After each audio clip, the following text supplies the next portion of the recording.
Thank you for joining me today here on Sword Shield 777. I pray that this message reaches the people that need to hear it. The end of the world is always near, according to somebody. This person's place card states that we had better change our ways or die.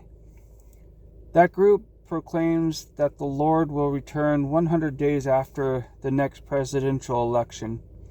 Each week brings numerous alarms from environmental and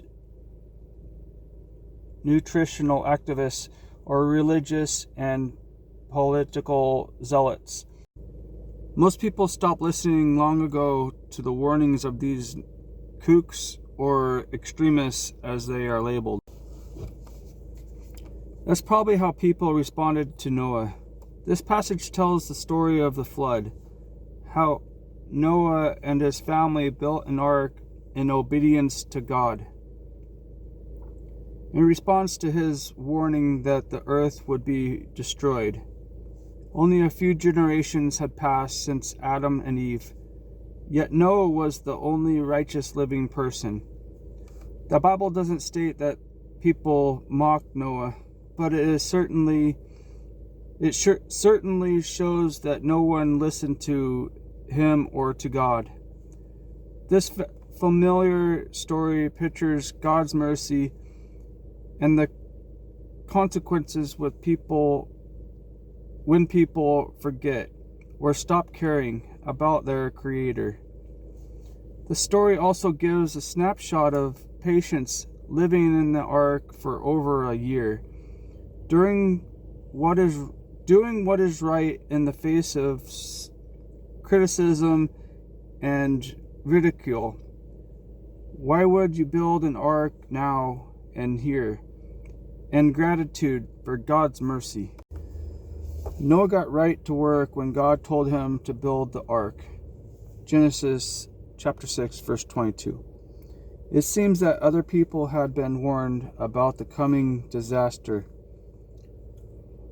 1 Peter chapter 3, verse 20. But apparently did not expect it to happen. This is how people today often react to warnings, even warnings from God. Each day thousands are told of God's inevitable judgment, yet most don't really believe it will occur. Don't expect people to welcome or accept your message of God's coming judgment on sin.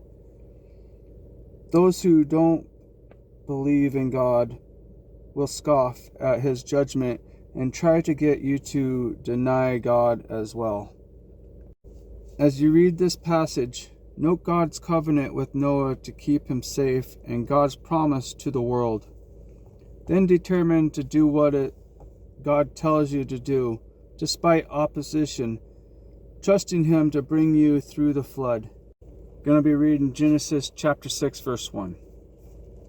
Then the people began to multiply on the earth, and daughters were born to them. We're going to be reading out of Genesis chapter 6, verse 9 through 22. This is the account of Noah and his family. Noah was a righteous man, the only blameless person living on earth at the time, and he walked in close fellowship with God. Noah was the father of 3 sons, Shem, Ham, and Japheth. Now God saw that the earth had become corrupt and was filled with violence. God observed all this corruption in the world, for everyone on earth was corrupt. So God said to Noah, I have decided to destroy all living creatures, for they have filled the earth with violence. Yes, I will wipe them all out along with the earth. Building a large boat from cypress wood and waterproof it with tar inside and out. Then construct decks and stalls throughout its interior. Make the boat 450 feet long 75 feet wide and 45 feet high. Leave an 18-inch opening below the roof all the way around the boat. Put the door on the side and build 3 decks inside the boat, lower, middle, and upper. Look, I am about to cover the earth with a flood that will destroy every living thing that breathes. Everything on earth will die, but I will confirm my covenant with you. So enter the boat, you and your wife and your sons and their wives. Bring a pair of every kind of animal, a male and a female, into the boat with you to keep them alive during the flood. Pairs of every kind of bird, every kind of animal, and every kind of small animal that scurries along the ground will come to you to be kept alive. And be sure to take on board enough food for your family and for all the animals. So Noah did everything exactly as God had commanded him. Going to be reading Genesis chapter 8, verse 22.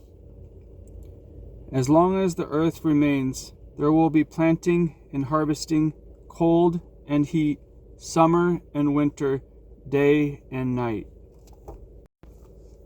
Romans chapter 10, verse 9.